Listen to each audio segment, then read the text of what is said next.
आदाब नाज़रीन। गालिब उर्दू ज़बान व अदब की उस शख्सियत का नाम है जिसे अजीम तहज़ीब व रिवायत का अमीन ही नहीं बल्कि अजीम तहज़ीब व रिवायत का खालिक भी कहा जा सकता है। गालिब की शायरी उनकी रिवायत है और उनकी तहज़ीब उनकी इंसानियत है, और दोनों को ही लाजवाल हुस्न और कदर कीमत हासिल है। हालांकि उर्दू नस्र में उनकी कोई मुस्तकिल तसनीफ न होने के बावजूद सिर्फ उनके खुतूत ने उर्दू नस्र की इर्तिका में अहम किरदार अदा किया। गालिब की कुतुब निगारी की एक अहम खुसूसियत उनका ड्रामाई अंदाज है। गालिब ने अपनी तहरीरों में मज़ा की शगुफ्तगी दी। वो कभी शब-ओ-रोज़ की कैफियत पर हंसे तो कभी रस्म व रिवाज पर मुस्कुराए। दिल्ली और गालिब का चोली दामन का साथ रहा है।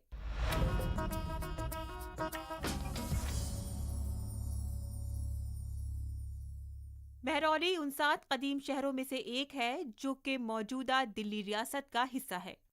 महरौली हालांकि आज एक आम सा मज़ाफ़ाती इलाका है, लेकिन फ़न तामीर की सूरत में माजी इसे दूसरे इलाकों से मुमताज़ और नुमाया करती है। ये दिल्ली की तहजीबी मिरास कुतुब मीनार के बिल्कुल करीब है। यहाँ पर बहुत से मकबरे और मसाजिद मौजूद हैं। आइए आपको भी लिए चलते हैं महरौली। महरौली उन 7 कदीम शहरों में से एक है जो कि मौजूदा दिल्ली रियासत का हिस्सा हैं। हालांकि महरौली आज एक आम सा मुज़ाफ़ाती इलाका है, लेकिन फ़न तामीर की सूरत में माजी इसे दूसरे इलाकों से नुमाया और मुमताज करता है।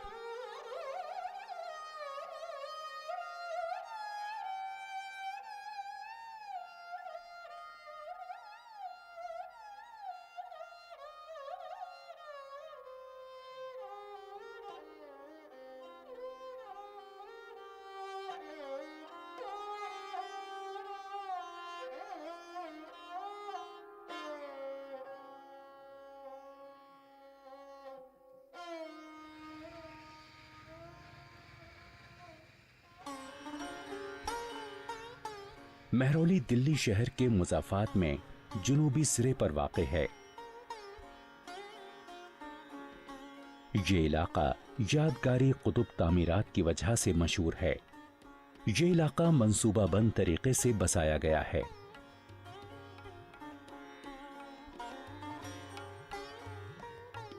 कुतुब मीनार भारत का बुलंद तरीन मीनार है, जिसकी ऊंचाई 72.5 मीटर है, जिसकी बुनियाद कुतुबुद्दीन ऐबक के हाथों से आजान देने के लिए अंजाम पाई। संग सुर्ख से तामीर हुए इस शाहकार पर कई जगह कुतुब की तारीख, अरबी और नागरी में कुंदा होने के अलावा शहद की मक्खी के छत्ते जैसा डिजाइन है। कुतुब के शुमाल मशरकी हिस्से में सलातीन दिल्ली की अव्वलीन मस्जिद कुव्वतुल इस्लाम मस्जिद वाक़े है।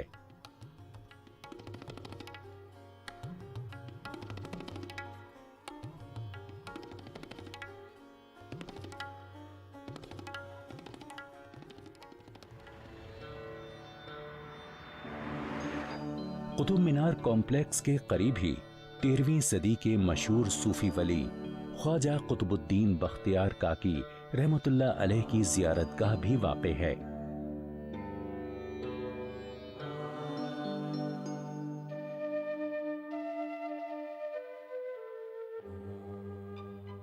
मुख्तलिफ अकायद से ताल्लुक़ रखने वाले लोग ज़ाती अकायद से बालातर होकर इनकी ताज़ीम करते हैं। ख्वाजा कुतुबुद्दीन बख्तियार काकी रहमतुल्लाह अलैह की ज़ियारतगाह को ये अहमियत हासिल है कि ये हिंदुओं और मुसलमानों दोनों की हैं, और यहाँ हजारों ज़ायरीन बिला लिहाज़े मज़हब व मिल्लत हाज़िरी देने आते हैं।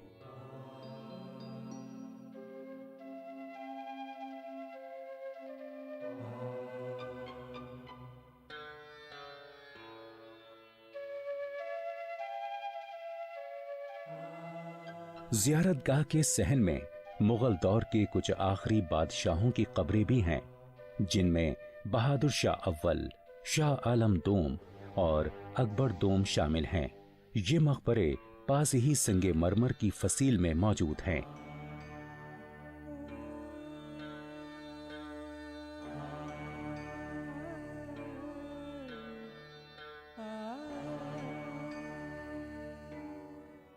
ज़ियारत शरीफ के बाईं जानिब एक छोटी मस्जिद है जिसे मोती मस्जिद कहते हैं।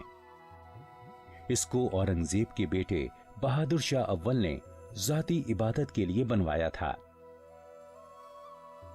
इस इलाके में कई मकबरे और मसाजिद मौजूद हैं।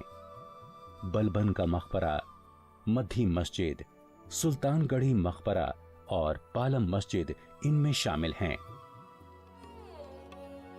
दिल्ली सल्तनत के गुलाम सिलसिले की हुक्मरानी से ताल्लुक रखने वाले सुल्तान बलबन का मकबरा भी यहाँ 13वीं सदी में तामीर किया गया था, जो अब भी मौजूद है, लेकिन खस्ता हालत में है। हालांकि ये तामीरी ढांचा फन तामीर के ताल्लुक से काफी अहमियत का हामिल है, क्योंकि ये हिंद इस्लामी फन तामीर में पहला हकीकी मेहराब है।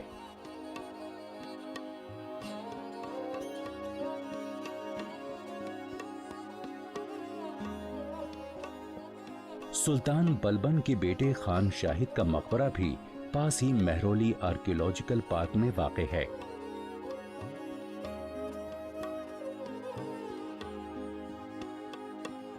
यहाँ सिकंदर लोधी के दौरे हुकूमत में सन 1506 में एक तालाब बनाया गया था, जिसे राजाओं की बावली कहते हैं।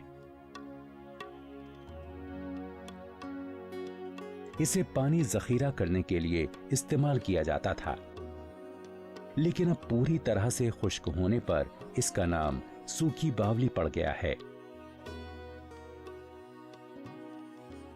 जमाली कमाली मस्जिद सन 1528 ईस्वी में सूफी बुजुर्ग शेख हमीद बिन फजल ने अल्लाह की याद में तामीर कराई थी, जिन्हें दरवेश शेख जमाली कम्बू दहलवी या जलाल खां भी कहा जाता था।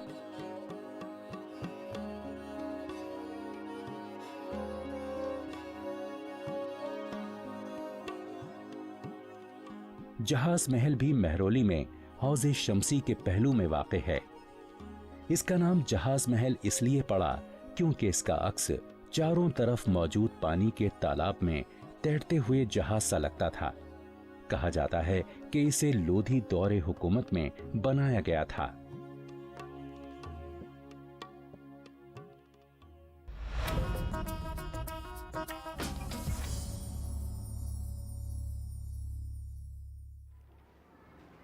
उर्दू सिर्फ शेर व शायरी तक ही महदूद नहीं रही, इसका दामन सहाफ़त को भी अपने अंदर समेटने में कामयाब रहा। हालांकि आज इसको वो कदर मंजिलत हासिल नहीं है जो एक वक्त हुआ करती थी, लेकिन फिर भी इस ज़बान ने अपनी आस नहीं छोड़ी और मुल्क की दीगर ज़बानों के शाना बशाना सहाफ़त की दुनिया में एक अहम सतून के तौर पर उभरी। ये बात किसी से पोशीदा नहीं कि उर्दू ज़बान उन अव्वलीन ज़बानों में से है जिसमें मुल्क के इब्तदाई अखबारात शाया हुए। उर्दू सहाफ़त को 1850 और 1947 के दरमियान सबसे ज़्यादा तरक्की हासिल हुई।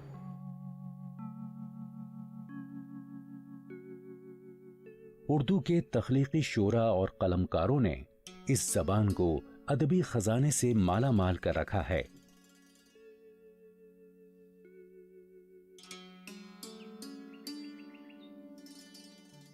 तसनीफ व तालीफ के अलावा सहाफ़ती शोबे में भी उर्दू को मुनफरिद मकाम हासिल है।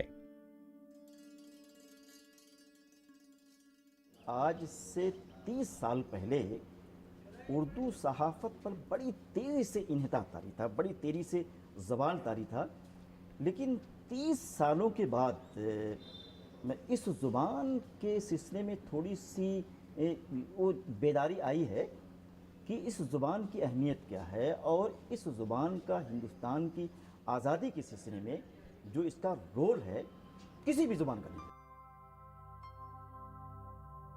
मौजूदा कोलकाता से 1822 ईस्वी में हरिहर दत्ता के हाथों जामे जहानुमा की इशाअत के बाद मुल्क में उर्दू सहाफ़त ने पीछे मुड़ने का नाम नहीं लिया।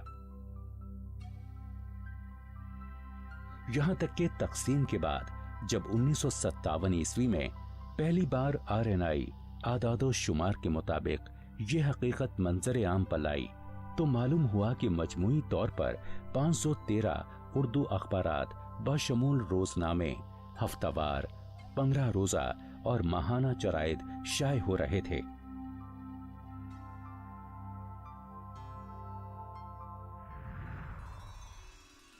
2007 में जाहिर किए गए RNI आदादो शुमार के मुताबिक उस वक्त मुल्क में उर्दू अखबारात और दीगर जराइद का सर्कुलेशन 1.7 करोड़ था।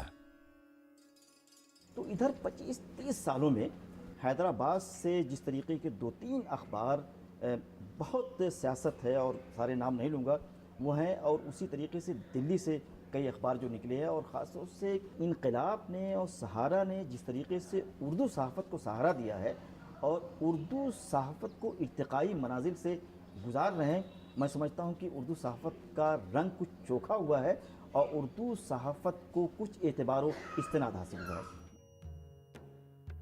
उर्दू सहाफ़त को ये एजाज़ भी हासिल है कि इसने ख़वातीन को किसी भी दौर में फरामोश नहीं किया और उर्दू में ख़वातीन के लिए मखसूस पहला अखबार अखबारुन्निसा ने ख़वातीन में एक नुमाया मुकाम हासिल करने में कामयाबी हासिल की। जमींदार, वतन, अल हिलाल, प्रताप, तेज, मिलाप जैसे शाहकार उर्दू सहाफ़त के आसमान पर चमकने वाले ऐसे दरख्शां सितारे हैं जिनकी रोशनी को कोई भी जी होश आदमी झुटला नहीं सकता। मुल्क में उर्दू सहाफ़त की अहमियत और किरदार का अंदाज़ा इस बात से बखूबी लगाया जा सकता है कि तक़सीम के वक्त मजमूई तौर पर 415 अखबारात और जरीदे उर्दू ज़बान में शाये होते थे। इनमें से 70 अखबारात के मालिकान ने पाकिस्तान हिजरत की, जबकि 345 अखबारात शाये करने वालों ने भारत में ही रहने को तरजीह देकर सहाफ़ी फ़राइज़ अंजाम देने का फैसला किया। हालांकि उस वक्त उर्दू अखबारात को वो मर्तबा हासिल नहीं था, मगर इस इनकलाबी वलवला अंगेज और मधुर ज़बान के मतवालों ने चिराग जलाने का काम जारी व सारी रखा, जो कि एक दिलेराना कदम है।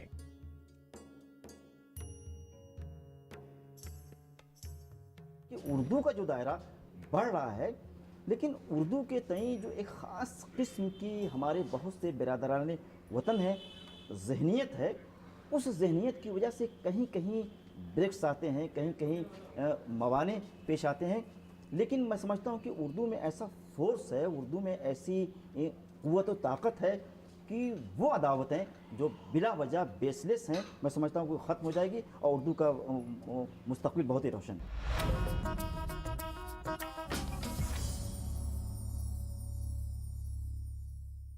होठ, जबान और मसूड़ों को एक रंग करने वाला पान उतना ही पुराना है जितना भारत।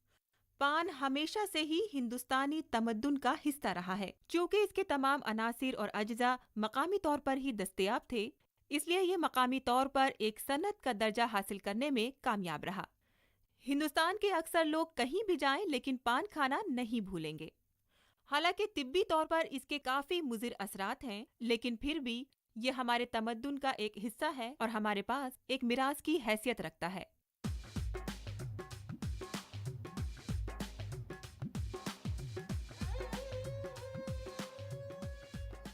पान हमेशा से ही हिंदुस्तानी तमद्दुन का हिस्सा रहा है। कहा जाता है कि पान उतना ही पुराना है जितना खुद भारत। पान हर दौर में हर महफिल की जान रहा है।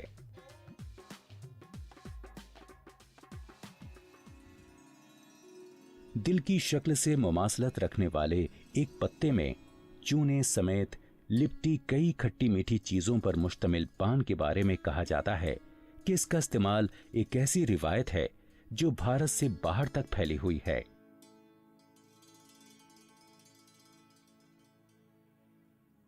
पान की गिलोरियां पेश होने और पान के मुंह में गलने का मंजर एक आम सी बात है। हालांकि बर्रे सगीर से वाबस्ता शहरियों की तरफ से इस्तेमाल की जाने वाली इस अशिया को तिब्बी माहिरीन मुज़रे सेहत भी करार दे रहे हैं, मगर यह हमारे कल्चर का हिस्सा बनकर हमारे पास एक खास मीरास की हैसियत रखता है।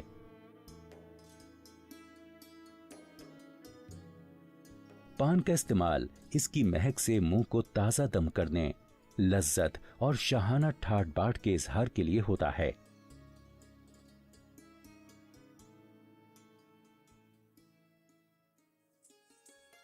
पान की तारीफें अमीर खुसरो और इब्ने बतूता जैसी अजीमुल मर्तबत शख्सियात ने भी की हैं, मगर बर्रे सगीर के हर मुल्क में इसकी अलग अलग इक़साम का इस्तेमाल किया जाता है जो मुख्तलिफ जायकों और खुशबुओं पर मुश्तमिल होते हैं। इसकी एक किस्म तंबाकू पान कहलाती है और इसको तंबाकू के पाउडर और दीगर मसाले जात से तैयार किया जाता है। पान सुपारी इसकी एक और किस्म है। इसमें एक खास किस्म के सख्त दाने और सुपारी का इस्तेमाल किया जाता है। इस किस्म के पान को पान मसाला और सादा पान भी कहा जाता है। पान की एक और किस्म मीठा पान है और इसमें नारियल, मेवे और गुलकंद का इस्तेमाल बाकसरत किया जाता है। भारत की कई रियासतों में देशी महोबा, मघाई और जगन्नाथ नाम के पान भी इस्तेमाल किए जाते हैं।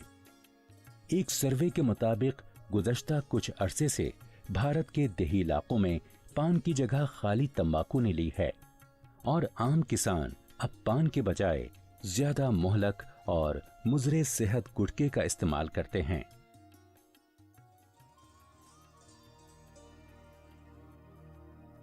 पान के पत्ते जिस दरख्त से हासिल किए जाते हैं उन्हें किसी मेवे के लिए नहीं बल्कि खास इसी पत्ते के लिए उगाया जाता है और इसके पत्ते ही इसका महसिल हैं।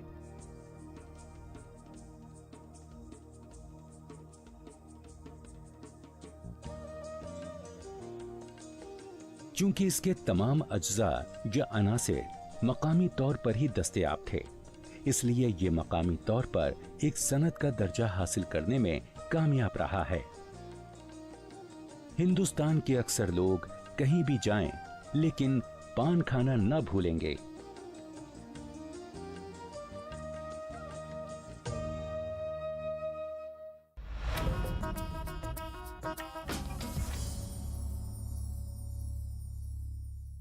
वतन परस्ती के गीत हर एक मुल्क में इज्जत की नज़र से देखे जाते हैं और गाए जाते हैं।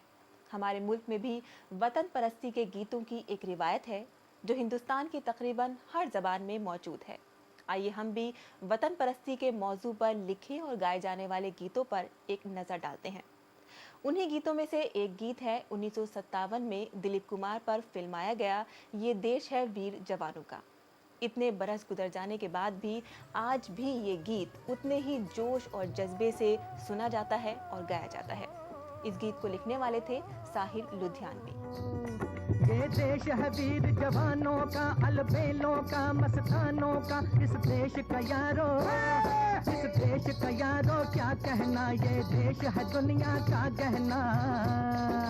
शकील बदायूनी का लिखा हुआ ये गाना अपनी आज़ादी को हम हरगिज़ मिटा सकते नहीं को मोहम्मद रफ़ी ने अपनी सुरीली आवाज़ में गाया था। इसकी मौसीकी नौशाद ने तरतीब दी थी। रुक नहीं सकता हमारी एकता के सामने, हम वो पत्थर हैं जिसे दुश्मन हिला सकते नहीं। अपनी आज़ादी को हम हरगिज़ मिटा सकते नहीं। सर कटा सकते हैं लेकिन सर झुका सकते नहीं। फिल्म मासूम का ये गाना देश का प्यारा राजा मेहदी अली खान ने लिखा था और इसको लाफानी बनाने के पीछे आशा भोसले की आवाज थी। प्यारे बच्चों कौन हो तुम, हम भारत की संतान, भारत माता के चरणों में रख दे दिल और जान। मुश्किल से हो देश की जय हो कौन कहेगा, देश का प्यारा सबका सहारा कौन बनेगा, हम दीदी। साथ ही हाथ बढ़ाना फिल्म नया दौर का ये गाना साहिर लुधियानवी ने लिखा था। इस गीत को आज भी लोग बेहद पसंद करते हैं और गाते हैं। इस गीत को आशा भोसले और मोहम्मद रफ़ी ने मिलकर गाया था और इसकी मौसीकी तरतीब दी थी ओपी नैयर ने। एक से एक मिले तो इंसान बस में कर ले किस्मत, एक से एक मिले तो इंसान बस में कर ले किस्मत। साथी हाथ बढ़ाना, साथी हाथ बढ़ाना, एक अकेला थक जाएगा मिलकर बोझ उठाना। कर चले हम फिदा जानो तन साथियों। इस गाने की खूबसूरती का राज कैफी आजमी, मदन मोहन और मोहम्मद रफ़ी की मुश्तरका कोशिशों का नतीजा है। 1964 में बनी फिल्म हकीकत का ये गाना आज भी इंतहाई पसंद किया जाता है। कट गए सर हमारे तो कुछ गम नहीं, सर हिमालय का हमने न झुकने दिया, मरते मरते रहा बाजुबन साथियों, अब तुम्हारे हवाले वतन साथियों। नन्ना मुन्ना राही हूँ सन ऑफ इंडिया का ये गाना साहिल लुधियानवी ने लिखा था। इसकी मौसीकी नौशाद ने दी थी और इस गाने में अपनी आवाज का जादू बिखेरने वाले थे शांति माथुर। मंजिल से पहले ना लूंगा कहीं दम, आगे ही आगे बढ़ाऊंगा कदम, दहने बाएं थम। नन्ना मुन्ना राही हूँ, देश का सिपाही हूँ, बोलो मेरे संग जय हिंद जय हिंद। वतन परस्ती के मौजू पर लिखे और गाए जाने वाले गीत हमेशा हमारे जहन को बेदार करते रहेंगे और हमें आज़ादी के मायने समझाते रहेंगे। हमारी तहजीबी और सकाफती मिरास का ये सफ़र अगले शुमारे में भी जारी रहेगा। तब तक के लिए इजाज़त दीजिए। खुदा हाफिज़।